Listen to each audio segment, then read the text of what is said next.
अब चलिए आपको एक अगले ऐसे पारस से मिलाते हैं। पारस जो अगर किसी को छू ले तो वो सोना बन जाए, वो पारस है मध्य प्रदेश का स्टेट कोऑर्डिनेटर विष्णु साहू गेंडा स्वामी। शक्ल तो देखी होंगी आपने उसकी, बिल्कुल चोरू जैसी है, लुटेरा शक्ल से भी और अपने कर्मों से भी। 7 साल से संगत को लूट रहा है। पहले जय गुरुदेव पंथ में था, वहाँ से 3.5 लाख रुपए का घपला किया, उन लोगों ने निकाल दिया धक्के मार के। फिर किसी बैंक में नौकरी करता था, वहाँ गफलतबाजी कर दी, वहाँ धक्के मार के निकाल दिया। फिर अब संत रामपाल जी महाराज जी से जुड़ गया। अब पिछले 7 साल से यहाँ पे लोगों को लूट रहा है। अब भी इसके धक्के लगने वाले थोड़े बहुत दिनों में। संगत समझदार हो गई। तो कहने का मतलब है आप संगत वालों को तो सार शब्द उसके बाद मिलेगा, आपसे पहले तो इन महापुरुषों को मिल गया होगा। और गुरुजी ने कह दिया कि सार शब्द उसको मिलेगा जो कति घिस चुका होगा, कति भगत बन चुका होगा। तो देखिए अब हमारे विष्णु साहू जी आपको सुनाएंगे। यहाँ पे ये घटना आज से 3 साल पहले की है। और 3 साल पहले उन्होंने देश दुनिया के सामने, मीडिया के सामने लाइव इंटरव्यू दिया और कहा कि अगर अगले 6 महीने में संत रामपाल जी महाराज जेल से बाहर नहीं आए तो मैं अपनी गर्दन कटवा लूंगा। पुण्यात्माओं 3 साल हो गई, 6 महीने बीत गए, आज इसकी गर्दन पहले से डबल हो गई है। कटवाने की बात तो दूर, इसकी गर्दन डबल हो चुकी है। अब बताओ, गुरुजी कहते हैं संत वचन पलटे नहीं, चाहे पलट जाए ब्रह्मांड। अरे वचन चाहे भगत का हो चाहे अपने गुरु का हो, वचन तो वचन बोलता है। अब अगर इसने ये बात कही कि 6 महीने में यदि संत रामपाल जी महाराज जेल से बाहर नहीं आए तो मैं विष्णुदास अपनी गर्दन कटवा लूंगा, इस नालायक की गर्दन तो आज भी गेंडे की तरह इसके धड़े पे ही है। तो बताइए इसको कहाँ इसको सार शब्द मिला होगा, कहाँ इसको सार नाम मिला होगा? क्या ऐसा महाजूठा व्यक्ति प्रथम नाम के भी लायक है? और मध्य प्रदेश की बेचारी भोली संगत ऐसे गेंडा स्वामियों के पीछे अपना जीवन बर्बाद कर रही है। पुण्यात्माओं ज्ञान को आधार बनाओ और सुनो अपने गेंडा स्वामी का ये इंटरव्यू। जी भगत जी, सत्साई जय बंदी छोड़।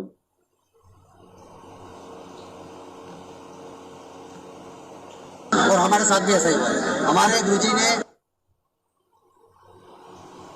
और हमारे साथ भी ऐसा ही हुआ है।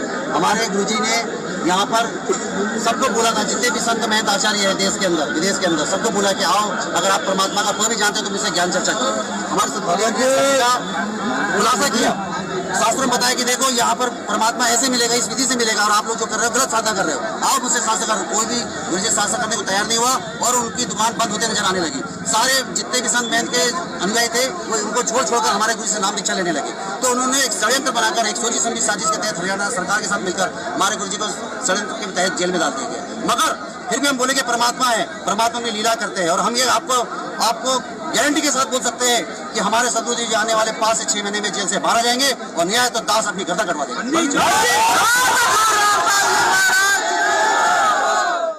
मूर्ख संगत तो जयकारा ऐसा लगाती है जैसे किसी नेता का लगा रही हो।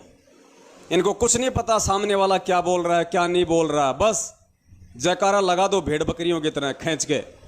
तो ये आपने सुने मध्य प्रदेश के भामाशाह, मध्य प्रदेश के चीफ मिनिस्टर विष्णुदास जी उर्फ गेंडा स्वामी, जिन्होंने 3 साल पहले कहा था कि अगर 6 महीने में गुरुजी नहीं आए तो मैं अपनी गर्दन कटवा लूंगा। जाके देख लेना, आज इसकी गर्दन सुरक्षित है। अर्थात ये अपने वचन का पक्का नहीं है, और जो अपने वचन का पक्का नहीं, जो अपने शब्दों पे नहीं टिक सकता, वो भगत नहीं हो सकता। और जो भगत नहीं हो सकता उसको कभी भी सार नाम या सार शब्द सौपन में भी नहीं मिल सकता। तो मध्य प्रदेश के भगत भाई बहनों, समझो और समझाओ अन्य भाई बहनों को जो गफलत में जी रहे हैं, जो अभी नए नए नाम लेके बेचारे भोले बने बैठे हैं, उनको भी समझाओ। ये पुण्य कमाओ, वर्तमान में यही सबसे बड़ी सेवा है, इससे बड़ी और कोई सेवा नहीं है।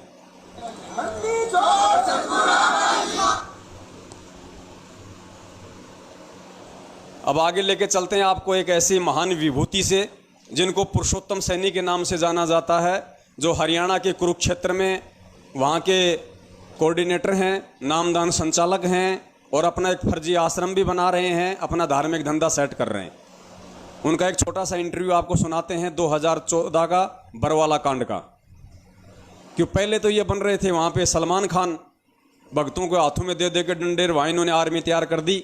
और जैसे ही वहाँ पे पुलिस प्रशासन ने धावा बोला और सबकी जब पुलिस वालों ने धोती कर दी गीली, और जब भाई साहब ने देखा कि अब कहीं ठोस ठिकाना नहीं है तो भाई साहब जी भेष बदल के वो अपना सफ़ेद कुर्ता पजामा छोड़ के और बिल्कुल अपना जेंटलमैन बन के पता नहीं किसकी बाथरूमों में जाके किसकी बेचारे की पैंट उठाई, किसी की शर्ट उठाई, किसी के जूते उठाए और बन के बाबू और आश्रम से बाहर निकलने की कोशिश कर रहा था।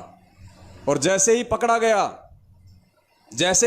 गया पुलिस वालों ने जैसे ही पकड़ा, तुरंत वो मीडिया वाला आ गया और मीडिया वाले ने इसको पहचान लिया और मीडिया वाले ने इसको कहा कि ये देखो अभी एक और नया अभी एक आया है पुलिस की पकड़ में, नाम बताया पुरुषोत्तम सैनी। तो बोला साहब आप कहाँ से आए हो, कौन हो? तो पुरुषोत्तम सैनी साहब क्या बोल रहे हैं, जो एक दिन पहले भक्तों को कमांडो बना रहे थे, भक्तों को पुलिस वालों से लड़ने के लिए तैयार कर रहे थे, मरने मारने की बातें कर रहे थे, अब वो भेष बदल के जैसे पकड़ा गया और इंटरव्यू में पूछा मीडिया वाले ने, तो भाई साहब क्या कह रहे हैं पता है?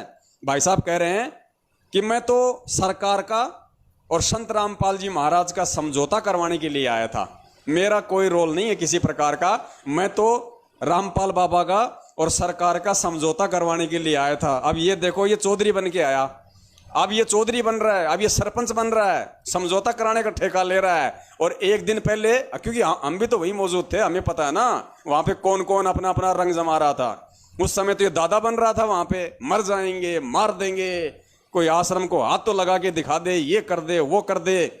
और जब पकड़ा गया, जब इसको लगा कि अब पुलिस वालों ने बिल्कुल डंडे को तेल पिला रखा है और अब वो तेल वो तुम्हारे ऊपर उतारेंगे, तो कह रहा है कि मैं तो साहब सरकार का और बाबा रामपाल का समझौता कराने आया था। अब पुण्यात्मा वो ऐसे माँ झूठे, ऐसे दोगले, ऐसे गुरु गद्दार जो खुद अपने गुरु को आश्रम में छोड़ के भगोड़ा बन रहा है, आश्रम से फरार होने की कोशिश कर रहा है और खुद मतलब अपने आप को गुरु जी का भगत भी नहीं बता रहा। वो कह रहा है मैं तो सरकार का बाबा रामपाल का समझौता कराने आया था।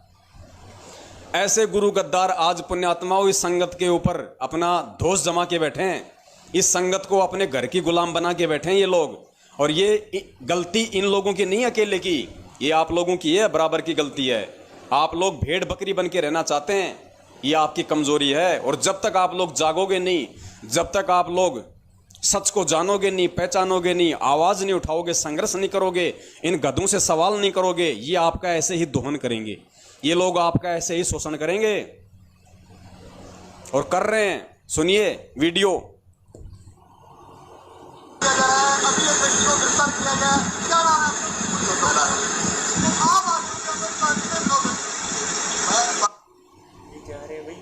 विष्णुदास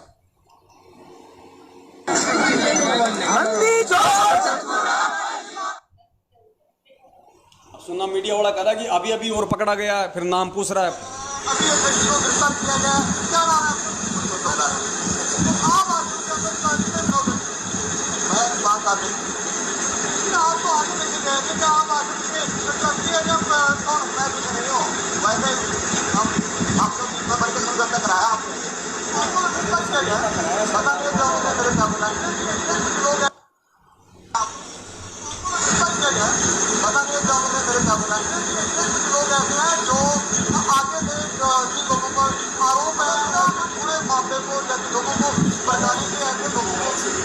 मेरा किसी और से आवाज़ थोड़ी सी इसकी पुण्यात्माओं साफ नहीं आ रही थी।